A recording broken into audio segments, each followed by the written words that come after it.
At kung makikita po ninyo, yung pong crowd po nila doon ay yung KOJC. Oh. So hindi naman po talaga yun na OFW na pangkalahatan eh. It was a set-up Lupit mo! program. Naisip mo pa yun? Ito, Mayor Baste Duterte, kapag tumawag si PRRD at ito'y bluff lang, tapos na si Marcos Jr. O yan na. Ang sabi ng gobyerno, mulat sa pool, kaya napupuri natin si Marcos Jr. dyan, walang jurisdiction. Tama ho siya doon. Talagang walang jurisdiction. Dahil unang-una, sabi nga ni Presidente Duterte, paano ka magkakaroon ng jurisdiction? Yung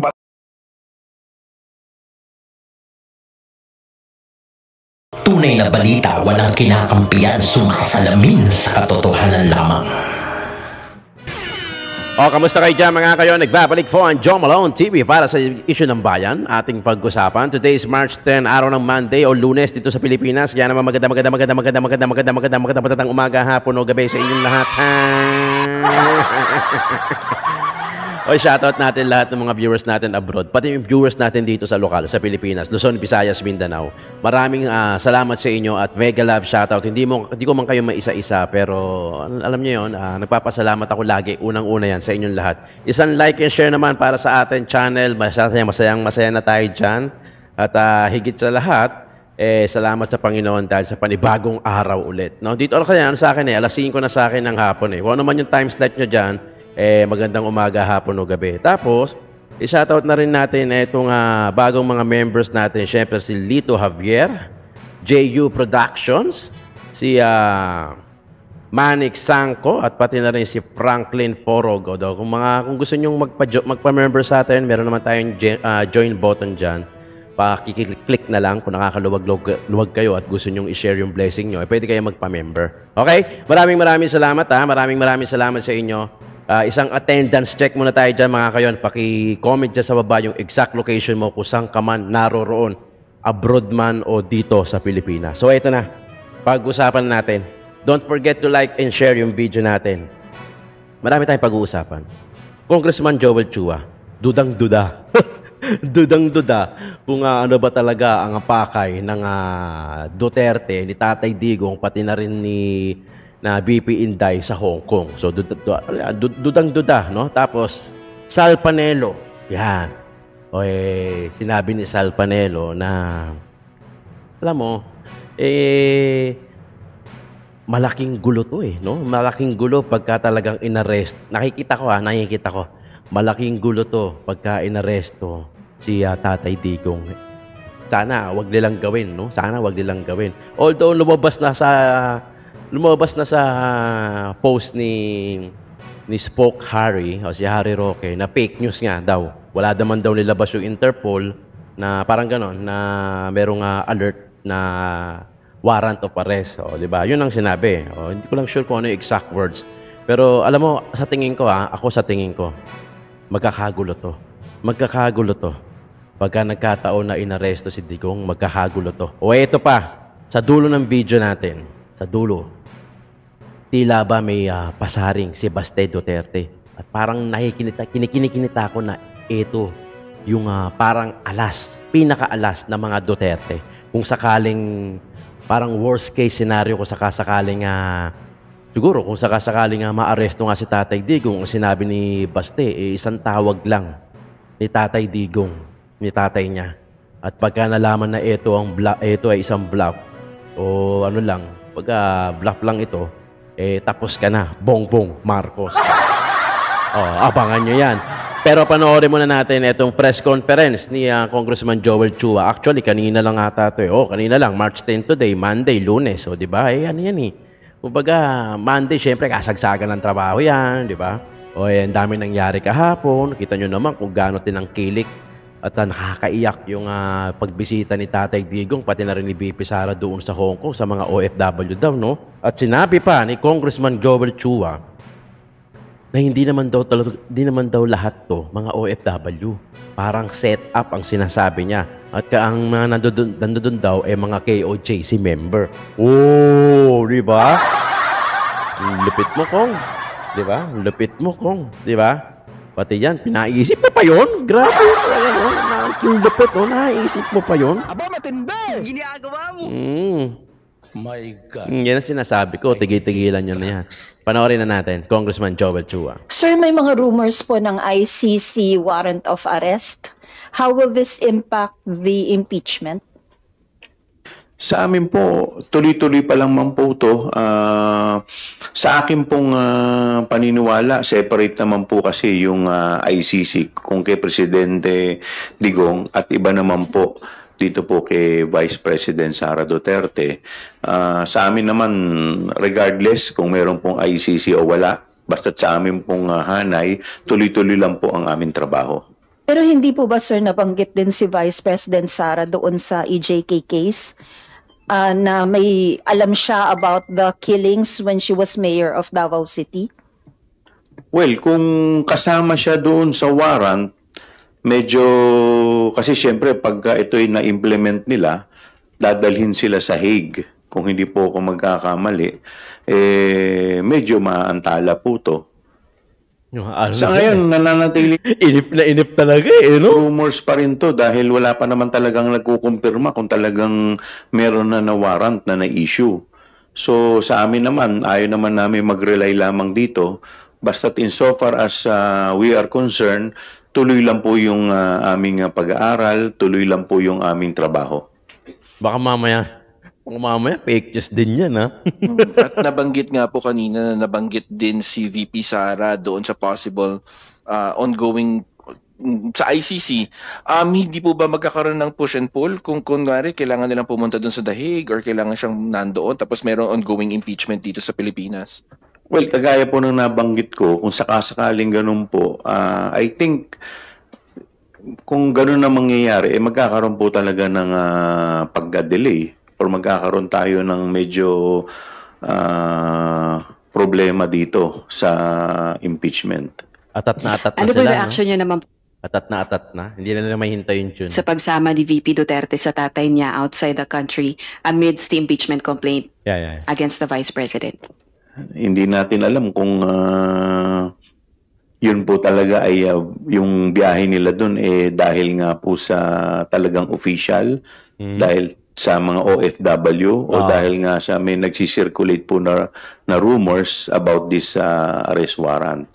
But it is quite noticeable, no, until now ay wala pa rin yung ating dating Pangulo.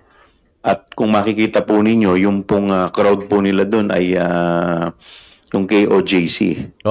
So hindi naman po talaga yun OFW na pangkalahatan It was a set-up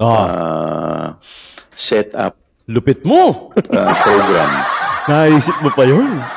Kung saan lang KOJC po ang kanilang captured audience.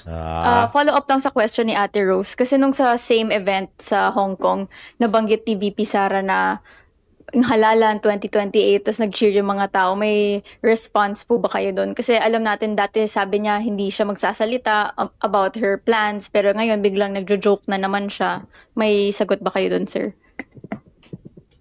Ano ba sinabi niya? Hindi ko... Sabi niya, sir, at sa susunod na halalan sa 2028, tapos nag-cheer, tapos sabi niya, hindi, joke lang, wala muna. Well, we will just take it as a joke. Sir, balik lang ako dun sa nabanggit nyo kanina na magkakaproblema kung matuloy nga tong warrant of arrest ng aminado. ICC. Delay ba, sir, yung nakikita nyong problema or ano exactly po yun? Well, titignan natin kung ano yung... Kasi ngayon nga pong walang ICC, marami na pong pinapile na kung ano-ano yung... Aminado. Na mga sa aming paniniwala ay mga legal maneuverings, no? So kung magkakaroon ng ganito, so I'm sure gagawa na naman sila ng mga another mga legal maneuvering. So antayin na lang natin. So bukas siguro baka maging topic din namin kung ano yung mga possible na mangyayari because of these rumors kung sakasakali. Grabe, no? Diba? Aminado natin si Congressman Joel Chua na magkakaroon ng malaking gulo. Although hindi niya kinlarify kung yung gulo ba kasi madedelay yung impeachment o gulo kasi maaaresto si Tatay Digong. Hindi niya kinlaro, nagpaka-play safe din, di ba? Pero aminado na magkakaroon ng gulo. O tapos, sabi niya ni Congressman Joel Chua, ang lupit no? Naisip pa niya yun. Biriin mo na yung setup daw yung nandoon sa Hong Kong, yung event sa Hong Kong, hindi naman daw talaga OFW na pangkalahatan, yung iba daw doon na KOJC, yung mga KOJC member lang doon. Kumbaga setup in short. So parang ganun kasi di natin malaman kung ano nauna, yung rumors ba na magkakaroon ng ICC warrant of arrest o yung event sa Hong Kong. Pero nevertheless di ba?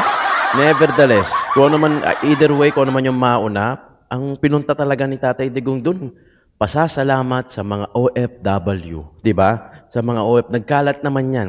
Nag-circulate yan sa TikTok. Marami kayong makikita ng mga video sa TikTok, sa Facebook, mga Reels, even sa YouTube, yung mga Shorts.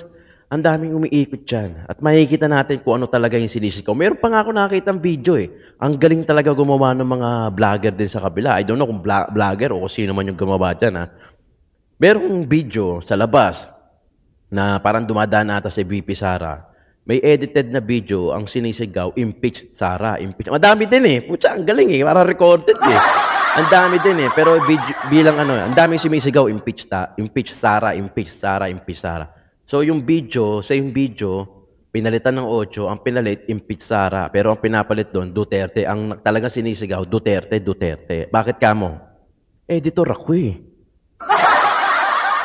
Diba? Ang tagal kong editor. Since, kung hindi ko may tatanong mga kayon, photographer, videographer talaga. Yan talaga ang negosyo ko. Photo, video services. Wedding, debut, corporate, birthday. So yan, kami yung mga coverage. So kami yung kinukuha. Nag-e-editor ako dyan, SDE editor. Yung SDE, yung same day edit. Kunyari, may wedding ka, kinasal kayo, tapos mapapanood nyo yung video sa reception. Yun ang trabaho ko. Editor, videographer din ako. Yung video na yun, sayang hindi ko na sinave kasi para sa akin wala namang kwenta Yung video na yun na pinalitan ng impeach Sara, yung Duterte. Alam na alam ko editor ako ang tagal kong editor, di ba? Grabe talagang sukdulan. Sukdulan din yung effort nila no. Ang sisipag no. Sabagay, pera talaga kasi yung Pera talaga kasi involved Kung bakit ba naman hindi mo sisipagan kung talaga milyon-milyon ba yung naghihintay sa iyo, di ba? Nakakaano lang talagang alam naman ng tao, karamihan ng tao minamahal si Duterte. Kahit saan ka magpunta si Duterte, si Tatay Digong, even Sara, our VP, talagang dinudumog, Dinudumog. Pero pagka si Bongbong Marcos yung naglalakad, parang wala lang. Di ba?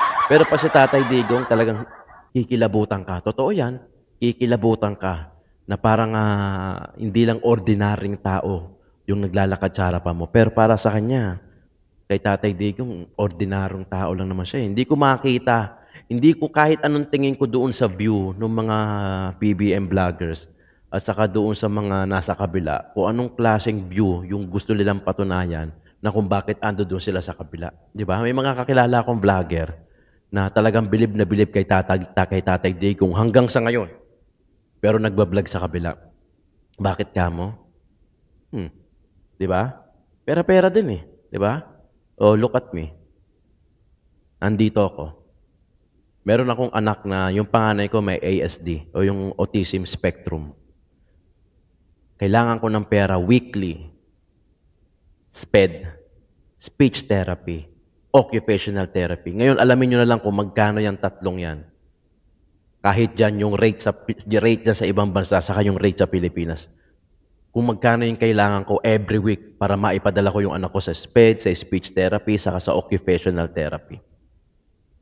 Pwede akong lumipat sa kabila. May bayad.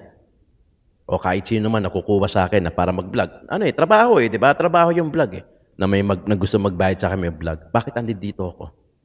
Alam natin na pagka kay Duterte, walang bayad-bayad. Views lang, di ba? Views lang, totoo. Totoo yan, views lang. Kaya nga ako, lagi akong nagpapasalamat sa inyo, di ba? Lagi ko yung nire-remind. Mag-subscribe kayo, i-click nyo yung bell para supportan nyo sa akin. Huwag din kayo mag-skip ng ads. So, yan yung lagi naririnig nyo sa akin. Common, yan. Lagi kong sinasabi. Kasi nga, doon ako kumukuha ng pang-therapy ng anak ko. Pang-speech therapy, pang-occupational therapy, pang-SPED. Pero pa yung sa bunso ko. Yung sa bunso ko, okay naman Pero regular school siya. Kaya medyo mas mura-mura. ba't ako nandito? Diba? Anong sinabi ko sa inyo? I will stand for what I believe. Di baling wag na ako, di baling hindi na ako mag-content. Ay, di baling wala ibang-iba na lang ako ng content kaysa pupunta ako sa kabila para mag-vlog sa kabila tapos bayaran nila ako. No way. Gusto ko yung tatrabahuin ko, yung i-vlog ko, yung madali ipagtanggol. Tsaka yung alam mo mabuting tao. Magaang sa puso mo i-vlog. Magaang sa puso mong gawin yung trabaho mo kasi mabuting tao yung pinopromote mo. PDP laban sa katong tatlong to. Diba? Ayoko mag-promote na mahihirapan ako ipagtanggol dahil alam ko mismo sa sarili ko na isa kang trapo. Bakit kahit bayaran mo ako ng malaki, hindi mo ako makukuha sa ganyan. Hindi mo ako makukuha. Ito na lang, okay na ako dito. Kumikita naman din ako, sapat na. Sapat para sa pang-therapy ng anak ko, sa pangangailangan ng anak ko. Okay lang yan.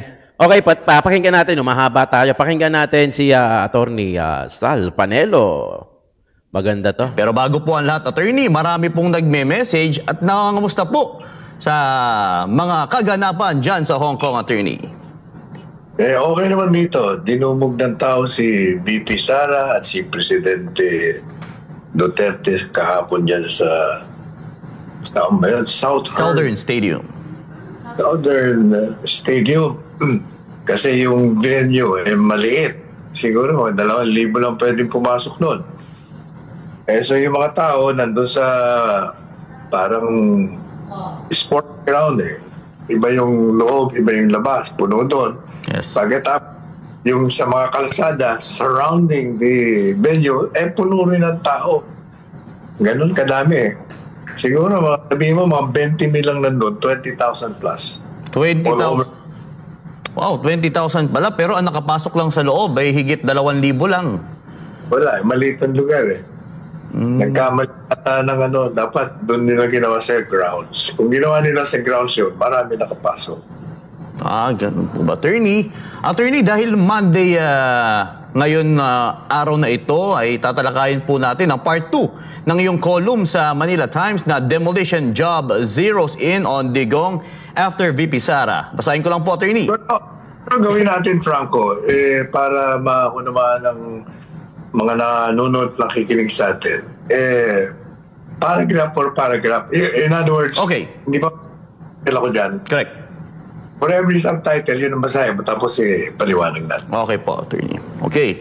Following the incongruous and hypocritical peroration of the primus inter pares of the members of the Marcos cabinet that former President Rodrigo Duterte rule was characterized by tyranny, oppression, and unlawful orders as the former's response to the latter's remarks at the indignation rally in Cebu on February 22, 2025, that in order to perpetuate itself in power, the Marcos administration was veering toward dictatorship, which appears to be rooted in repeated constitutional violations of the rights of citizens compelled to attend congression probes, filing of or threats to file baseless criminal charges against critics and political commentators,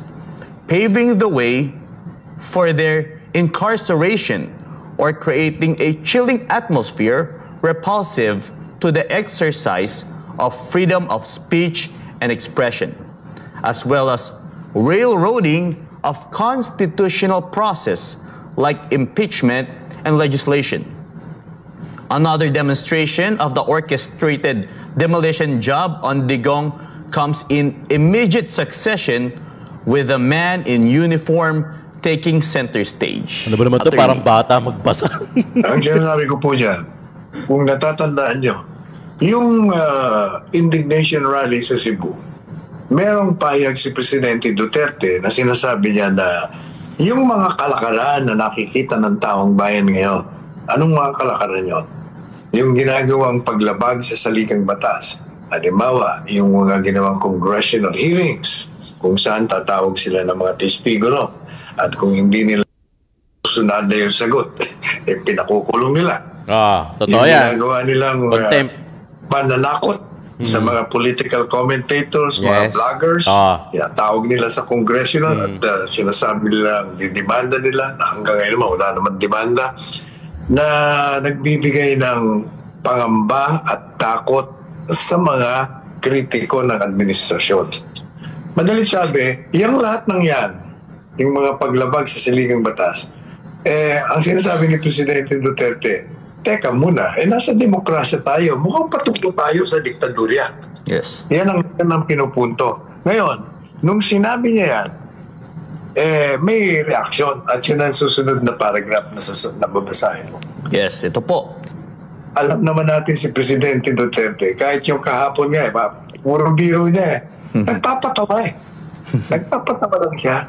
Pero ang response o reaction ng isang police general, idiotic ang tawag natin. Paka-stupidong response. Sapagkat, ang naging reaction niya, magdemanda siya. Demanda siya ng grave threats, inciting to sedition, at saka unlawful utterances. Klaro-klaro naman.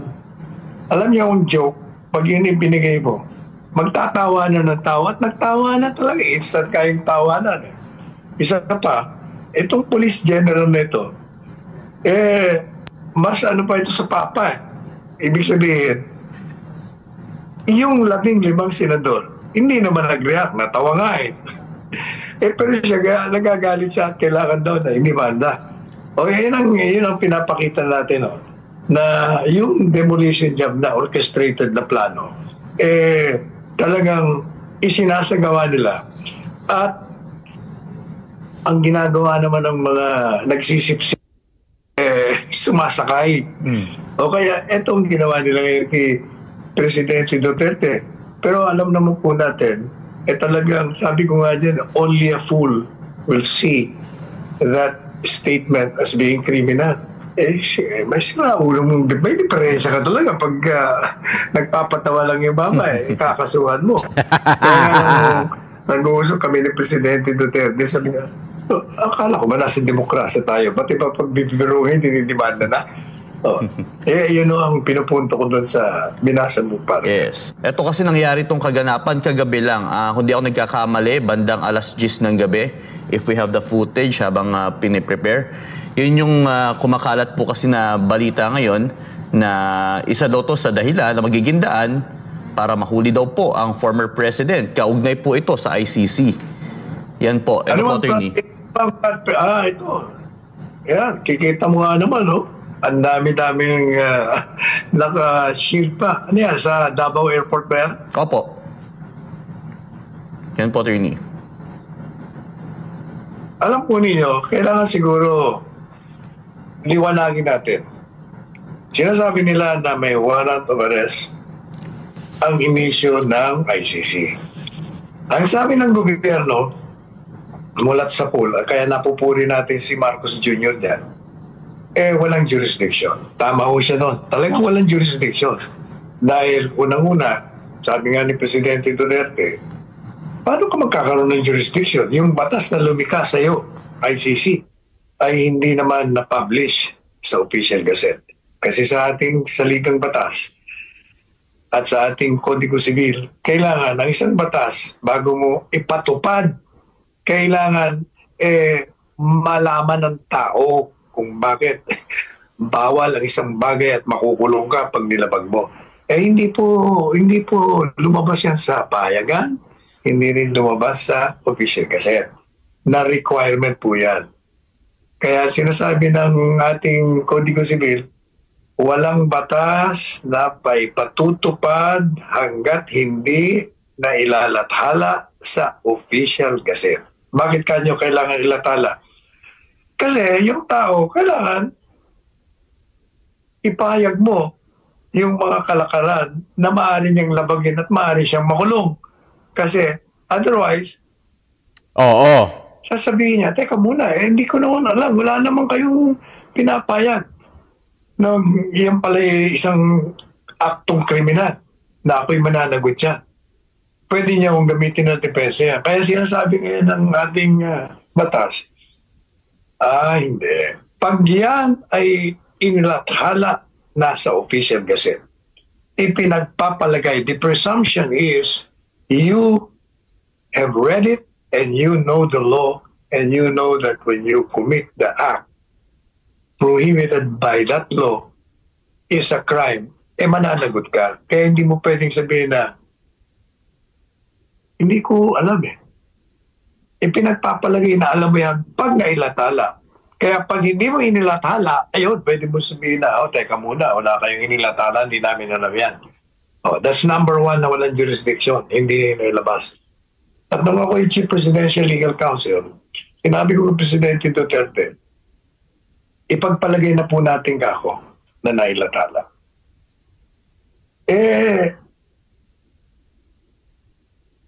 Kung tayo ay kakalas dyan, kung kakalas tayo, wala na silang jurisdiction. At kumalas nga ho tayo, di ba? So kung wala ka ng jurisdiction, ano pang kapangyarihan mo? Para imbestigahan o arestuhin, politisin ang Pangulong Duterte doon sa mga akusasyon mo. Wala, hindi ka na miyembro.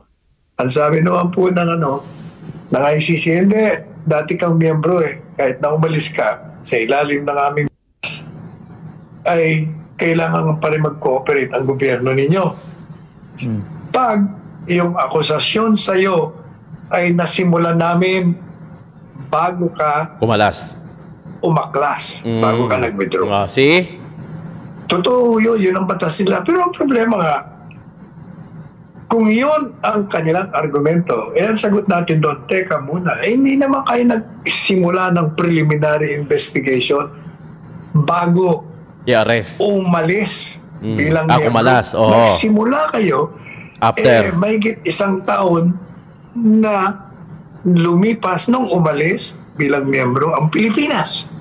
O paano nyo ngayon sasabihin na meron pa rin ngayong jurisdiction? Madali sabi, walang jurisdiction kahit saan mo tingnan. Ang tanong ngayon, ang sabi ng gobyerno, kaya pinupulaan natin at pinupuna natin ang Solicitor General, pati na itong Secretary of Justice, sinasabi nila, wala tayong jurisdiction. Pero pag ang Interpol ay humingi sa atin ng assistance para arestuin ito, tayo tutulong kasi miyembro tayo ng organisasyon. Nako, kabalbalan yan. Maling interpretasyon na naman yan. Bakit kanyo? Ang International Police Organization ay inorganisa para lang yung mga miyembrong bansa magtulungan kung meron silang hinahanap na bilanggong tumakas o isang tao na may mandamiento de arresto dun sa mga iba't ibang bansang miyembro. Kaya tutulungan lang, kumbaga yung organisasyon na yan, magbibigay lamang ng informasyon. Yung hinahanap yun nandito sa isang lugar. Pero hindi yung Interpol ang aaresto. Ang aaresto pa rin ng bilanggong hinahanap ng isang bansa ay yung gobyerno. Lokal. Yung gobyerno, halimbawa ngayon, ang gobyerno ng Pilipinas, may Interpol, hindi ba? Kikiusap ngayon, nag-issue ng warrant of arrest ang ICC. O arestuin niyo ito, Interpol. Hindi naman Interpol mag-aaresto.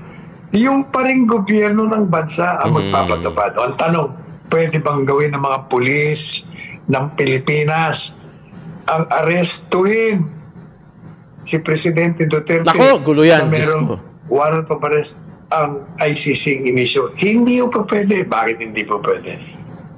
Kasi nga wala kang jurisdiction. Pag wala kang jurisdiction, hindi pwedeng ipatupad ng gobyerno ang isang arrest warrant na inisyo ng isang institusyon na hindi naman tayo miyembro. Pag may ginawa ang gobyerno, gaya ng sinasabi nila ngayon, na-arrestuin nila si Presidente Duterte dahil daw merong red notice. May warrant at yung Interpol daw ay pumasok na.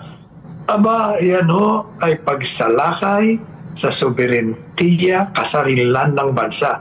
Yan po ay illegal yan ay unconstitutional at hindi maaaring gawin.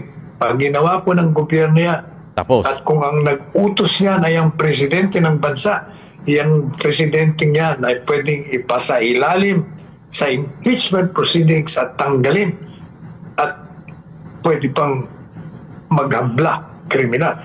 O yan o, hindi papayag ang sambay ng Pilipino sa illegal, unconstitutional na gagawin ng isang gobyerno.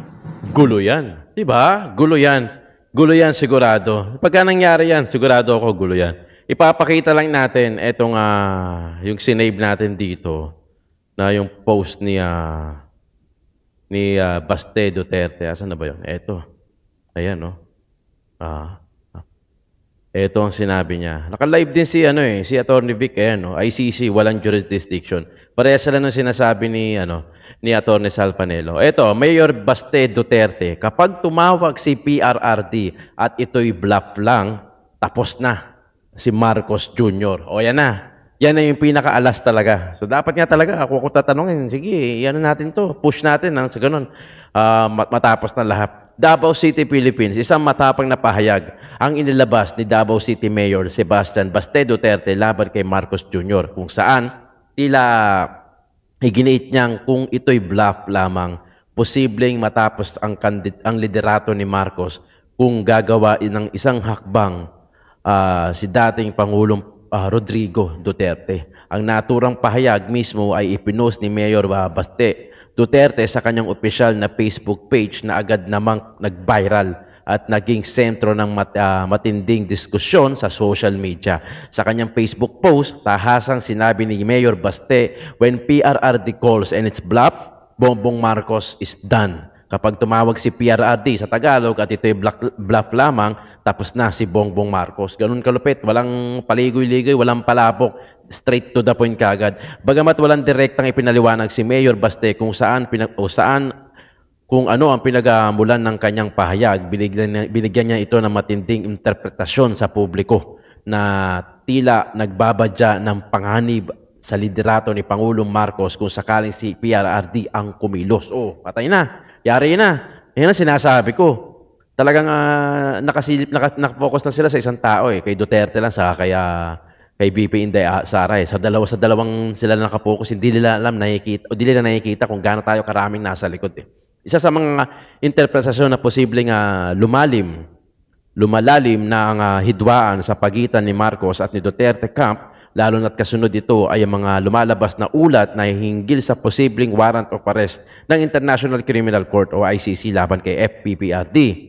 Agad ding pinotakte ng mga komento at reaksyon ang nasabing post. O ang tanong, magsasalita na ba si PRRD? Yan ang sinasabi natin. Habang napatuloy ang pag-iingay sa social media hinggil sa pahayag ni Mayor Baste Duterte, marami ang nagtatanong kailan magpapatawag si FPRD kung mangyayari, bluff man o hindi. Ano ang magiging kahinatnan ng sa administrasyon ni Marcos Jr. Yan ang katapusan ninyo. Diba? Yan ang sinasabi ko. Patuloy ang pambubuli, diba? Patuloy ang atake. O hintayin nyo na. Ito na ang huling alas. Hindi. Isa sa mga alas to ng mga Duterte. Malalaman natin at kung ano pa ang kasalukuyan yan dito sa Joe Malone TV. Kung ano man yan, ibabalita natin yan dito. Grabe, nakaka-excite, Talagang tapusin na natin to. Kung ako tatanungin, gusto ko tapusin din to Mangyari na lahat yan sa ganun. Mag-eleksyon na nang malaman na natin kung ano talaga yung dulo nito. Dahil ako naniniwala ako na ito talaga ang pag-asa. PDP laban. Unang sabak sa gera, PDP laban. I-extract nila si BP Inday Sara Duterte. Ililigtas nila. I-extract nila para pagpasok ng 2028, ito na sigurado ang presidente natin. Sure bull sure win Kita nyo kung gaano kadami yung nagmamalasakit. Tingnan nyo kung gaano kadami yung nagmamahal sa mga Duterte. Kay Tatay Digong, kay BP Inday Sara, dito sa mga PDP laban. Tingnan nyo, pag sila naglalakad sa kalsada, wala lang. Diba? Parang ordinaryong tao lang. Pero pag si Tatay Digong, si BP Inday Sara, kikilabutan ka pa na para bagang hindi ordinaryong tao yung nasa harapan mo. Ganun sila kasimple, ganun yung impact nila sa Pilipino. Hindi tulad nyo na pag naglalakad kayo, parang ayaw na kayong batiin. Kumbaga, sila pa nahihiya sa inyo. Di ba mga kayon? Maraming salamat sa pagtutok dito sa Joe Malone TV at asahan nyo na marami pa tayong ibabalita dito lang sa programa natin na Issue ng Bayan, ating pag-usapan.